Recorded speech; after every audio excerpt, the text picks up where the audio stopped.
Welcome back to my channel, and in this video I will tell you everything that I wish I knew before my trip to Bolivia.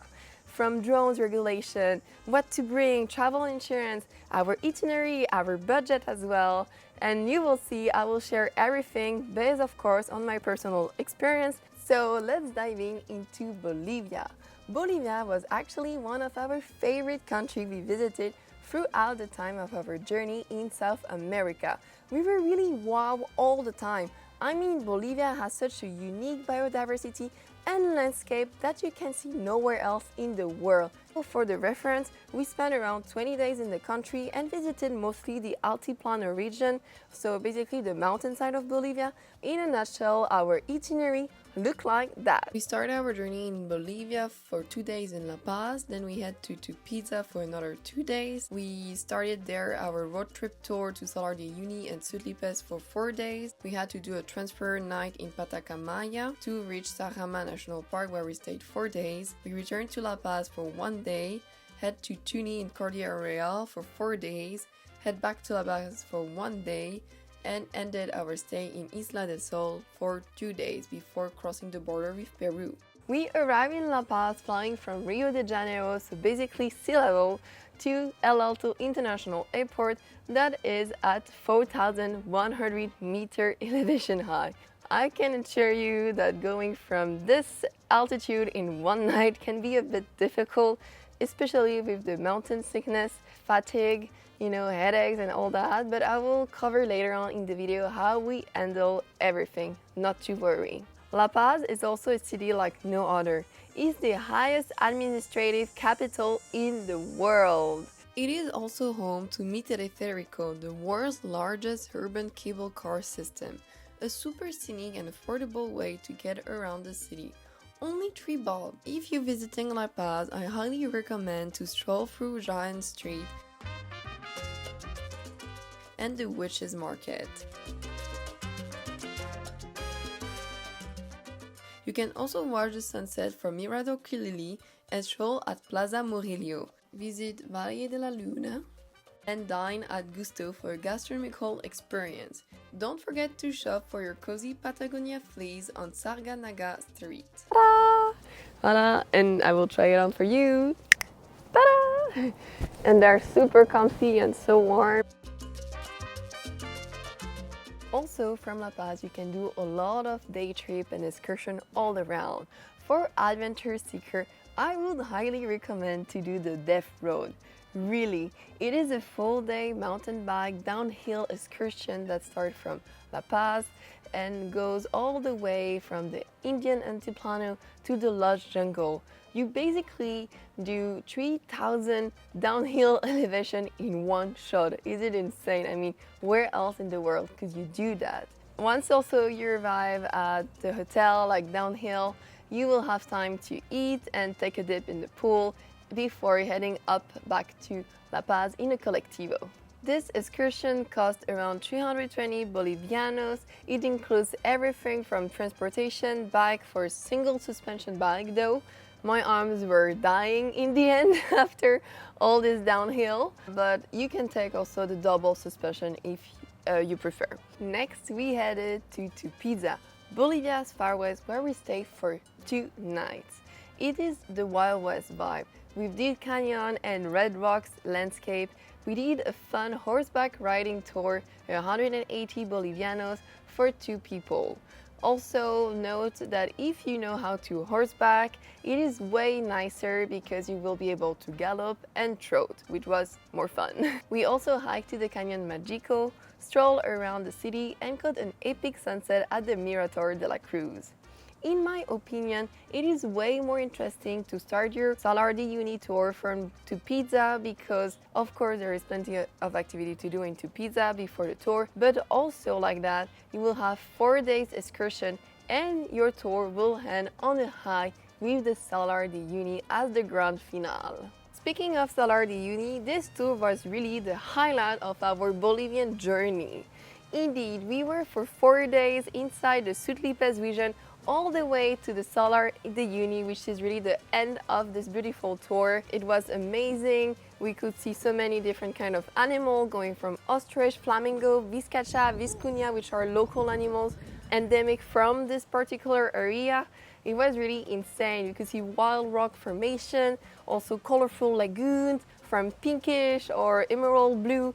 Like really, it was spectacular. We paid in total 1,350 Bolivianos each. Of course, we had to negotiate the price, always a good tip during the trip. But it was so nice just to, lay back in the car. It's a 4x4 car that we used to travel from the Sudlipes region all the way to the Salar de Uyuni. And, we had a cook, a driver, so also all the accommodation were booked. So you just need to enjoy, basically, which was the best. We also had like a small apéro for the sunset of the Salar de Uyuni, and the next morning we did the sunrise on the Isla del Inca, which was really amazing. The tour ended in the town of Uyuni after visiting the famous train cemetery. From there, we made our way from one of the most remote areas in Bolivia, called Sajama National Park. Getting to Sajama National Park was really a mission, especially from Salar de Uyuni, because we had to take like multiple colectivo buses until the city of Patacamaya, where is there that departs the only colectivo that goes to Sajama. There's only one per day, so you shouldn't miss it, and it's around 10 a.m. in the morning.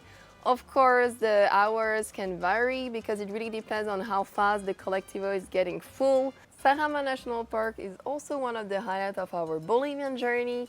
We spent in total 4 days in the park, did a lot of hiking because apart from that there is nothing much to do, and we climbed for the first time ever a summit more than 6,000 meter high called Acotango.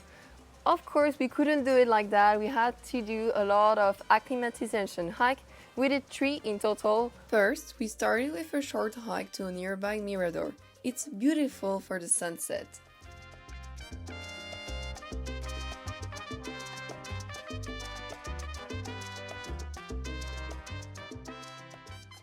Then we did the Three Lagunas Trail, around 22 kilometers. Start at the geysers, which are at 7 kilometers outside the village, and you can ask for a lift.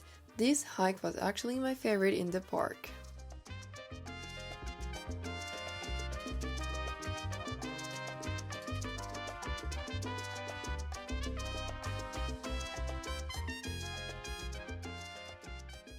The last hike we've done is Cerro Huisela, around 14 kilometers, which was the toughest for us due to the rocky terrain and high altitude.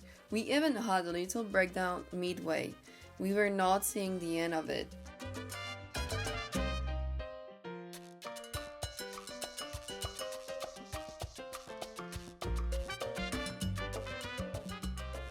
All of these hikes were self-guided and above, for most of them, 5,000 meter high elevation, so that really prepared well for Acotango. The hike in itself is not that complicated because you go up progressively, and also you are in the dark, so you cannot really see where you're stepping. You're just focused on the feet in front of you, and that's it. So it kind of keep you motivated also.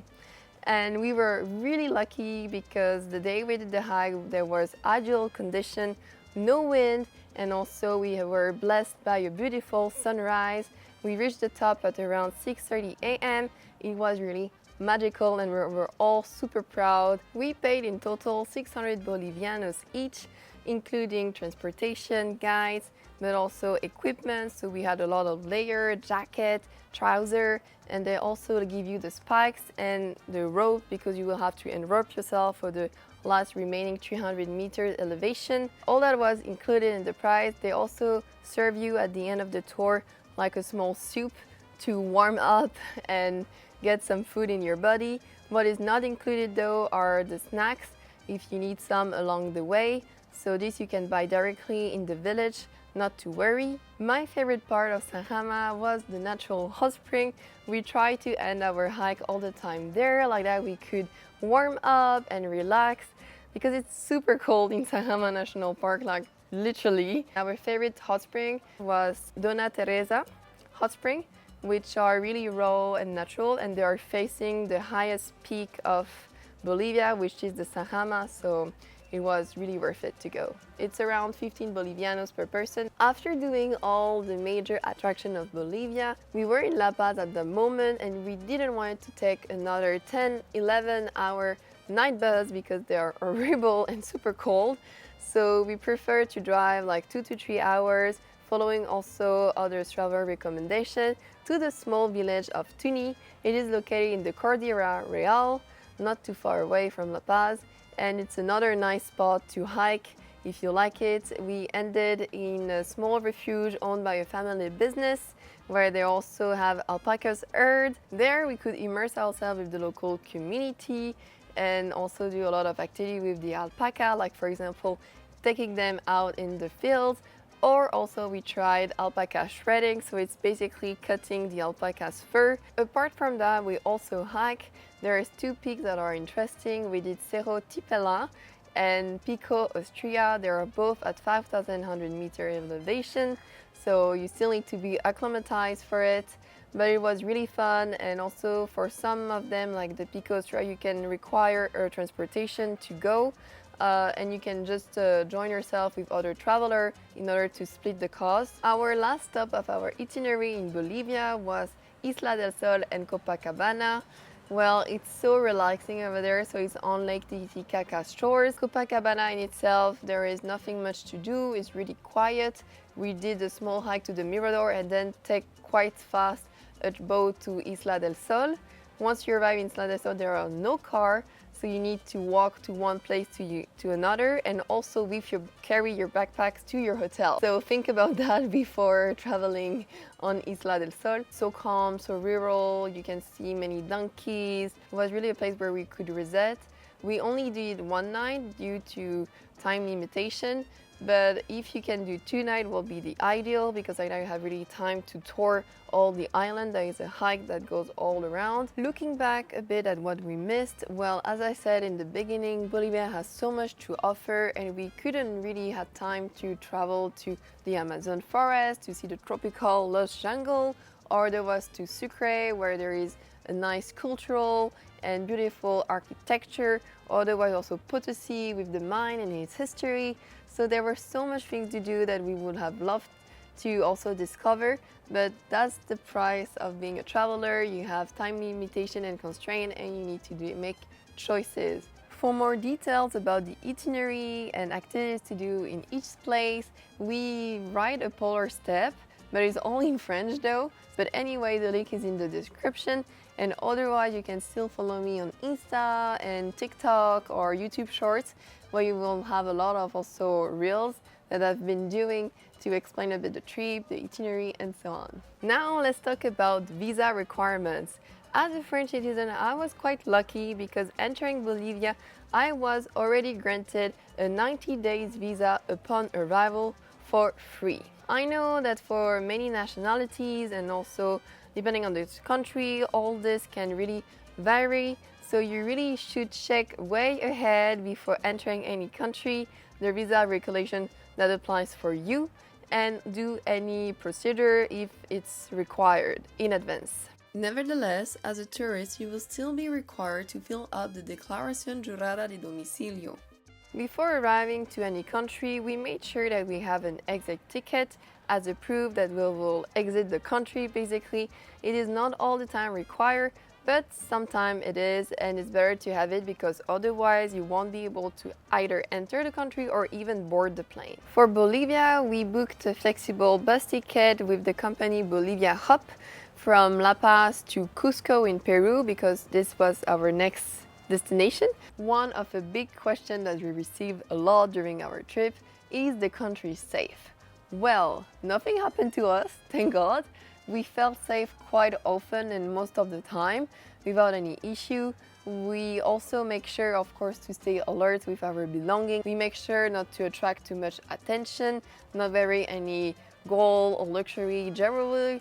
We still keep our smartwatch, and this was okay. Regarding health, of course, before going on a trip, because it was a 3 months on unpaid leave, we did all the medical checkup necessary before, make sure that all our vaccines were up to date. like the yellow fever one, because it's sometimes required to enter certain country, such as Brazil. The particularity of South America, especially in Bolivia, Peru, and other countries with high altitude mountains, well, is that you will feel and suffer from the altitude sickness, of course. No one escaped from it. So there's a few tricks to know to avoid the headaches, the fatigue, and of course, apart from acclimatization hike, you can also drink a lot of coca tea, and we had also like specific pills for altitude sickness, which help a lot. Before also leaving Canada, we brought with us a small first aid kit. In addition to all that, we also check all the insurance available on the market, because yeah, I will never travel to a country without one, because I already experienced and like an accident abroad, and it was not nice to see. I visited a lot of hospitals all around the world, and there are places that you don't want to get like a surgery or anything that happens to your body, trust me. So this is why I wanted to be really covered, and I found out about Hey Mundo, so I use it for the 3 months of the trip. You can also look with your credit cards if you're doing shorter period of time. Sometimes you have some insurance there, but for us, as we were traveling for 3 months, it was not enough. I was really happy for the service. In Brazil, I had a minor infection and needed to see a doctor and buy medication. My total cost was around $110, and it was fully reimbursed. In total, for the 3 months, I paid $470 Canadian though.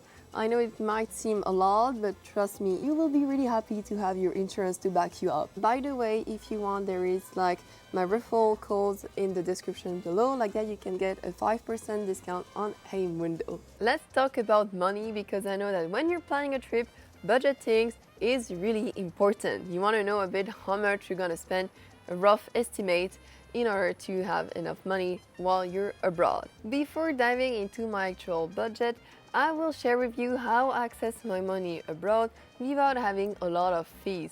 So as I'm based in Canada, I was looking for a bank that had no fees here when I was traveling, when I could pay with my card without any exchange fee or any other kind of fees, and also when I was withdrawing the money. And I found one that I really love called One Simple. There are no fee at all, and I also have all my paycheck there, and I do all my investing there. So it's really super useful, and I'm really happy about it. The only downside of One Simple is that the cards don't include any travel insurance, but not to worry. For that, you have like Hey Mundo, what I speak earlier. Otherwise, I also have some friends that travel with Amex card from American Express, but this comes with a fee. You have to pay the card, but you get more bonuses and miles that you can use on airfare. And also for some, you can have even travel insurance covered. It's another option I also wanted to give you. And anyway, if you're interested in any of those, you can still use the link below in the description, and you will have, thanks to my referral, a small welcome gift when you subscribe to one of the other banks. In Bolivia, one of the best travel hacks is to actually bring a lot of cash from US or even the euros. Like that, you can exchange it in the street, not at the airport, and you will have super nice exchange rates. Unfortunately, we didn't have cash, but there is always a backup solution, and I will share it with you right away. You can use money transfer apps like Zoom or Remelty. Check both as the exchange rate vary. Sometimes one is more affordable than the other. Plus, if you're the first time using them, they offer waived transactions fee. Now, what you're all waiting for, the actual amount of money I spent in Bolivia for 20 days. So I spent in total $1,070 Canadian dollars in Bolivia, everything included, transportation and so on. Just a small reminder, this is my expenses as traveling with my boyfriend. It can really vary depending from one person to another and your travel style. And also we bargain a lot, so don't forget to do it as well to save up. Now let's talk about SIM card. As I'm French, I still use my French eSIM card from the operator called Free. It charged me like 70 euro per month, so like that I could stay connected. I had even 35 gigabyte offer, and it was more than enough for me. And otherwise, we always had the Wi-Fi at the hotel where I could like connect or download stuff. So it was really. My boyfriend, on the other hand, and he went with an international eSIM card called Jake Sky. They have like several options and pricing there, and he was quite happy about it. But you can always buy a local SIM card, of course. For packing tips, well, we backpack all the time in South America. We had our big backpack and a small tiny one in front, but we try to pack as light as possible.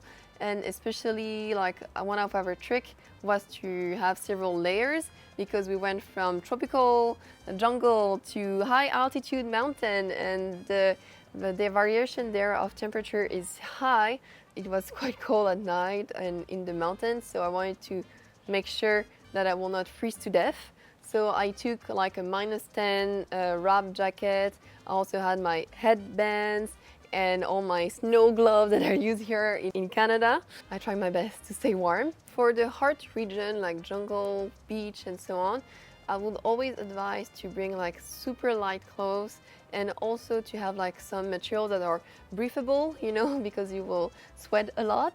Regarding the toiletries, you can find it really everywhere, so you don't need to worry too much. It's only if you want like specific product or that are more sustainable, you have like specific skincare, then bring your cream. And there are also other gears that we really enjoy and that we were like, oh my god, this is so useful during the trip. A universal power adapter and a portable battery, a water bottle with a built-in filter to avoid buying plastic bottle all the time, a small Tupperware and reusable cutleries, and our favorite, a phone holder so we could watch series on buses, planes or train.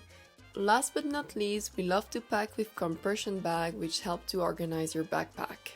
For transportation in Bolivia, well, we entered the country by plane, but once we were inside, we only moved from one place to another with Colectivo, which is the local bus, like the small tiny one, and also the coach bus. They were really cold at night specifically, so you should like bring layer up or bring even a blanket like the locals. They were quite cheap, but the driver tends also to drive super wild, so be careful and make sure to have your seatbelt on, especially when there is one, because sometimes there is none. To buy our bus fare, we directly either go straight to the bus terminal and buy it on the spot. Usually there's so many buses, so you will find a spot anyway.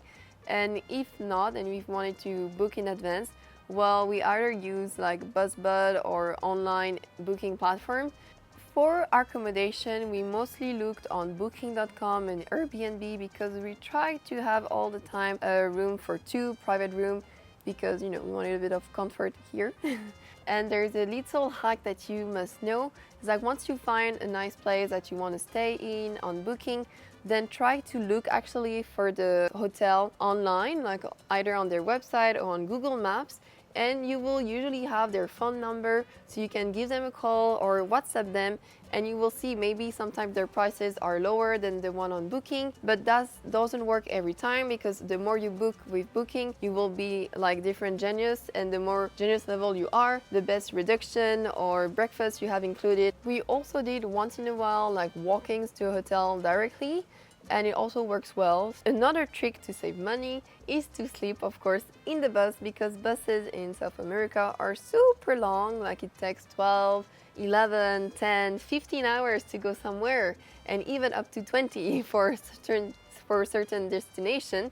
So you have more than enough time to sleep there, and like that, you don't need to pay a hotel. Bolivian food is really affordable, and it varies a lot depending on where you're staying in the country. What we loved about it is like they have a lot of almuerzos or lunch set menu that are around 10 to 20 Bolivianos, so it's super cheap and affordable, and you eat like a lot. Also, street food is everywhere and it's really budget friendly. You need to be, of course, a bit careful to avoid like stomachache, but I mean, this is also part of the journey, you know? It's part of the travel. For filming, I kept my travel gears really light and travel friendly. So I use an iPhone 13, like the one I'm recording right now. I had also those DJI Max. I love also like my GoPro. It's an old version. Hero Fiber is perfect for underwater shots. Also, I have like a specific case for my iPhone to shoot underwater if I want to. And for all the aerial footage, I use a drone from DJI because it's under 250 grams, so I could really carry everywhere with me. It was super light, like also on hikes and stuff like that. It was really easy to launch, so I really appreciate it, and I had no like problems at any border. Of course, you have really to be careful where you fly and be careful on the regulation in the country, but you can check all that online. But otherwise, with all my setup, I was really happy, and you can see the result in this video. And that's everything I wish I knew for my trip in Bolivia. I hope this video really helps you out. If you have further recommendations, please feel free to drop them in the comments below or ask me any question. I will be more than happy to answer them. And otherwise, don't forget to explore your surroundings. Also subscribe to my channel to help me out, and don't miss this bell ring button to know all the upcoming video about the series of travel to South America. And in the meanwhile, explore your surroundings. Have fun. Bisous bisous.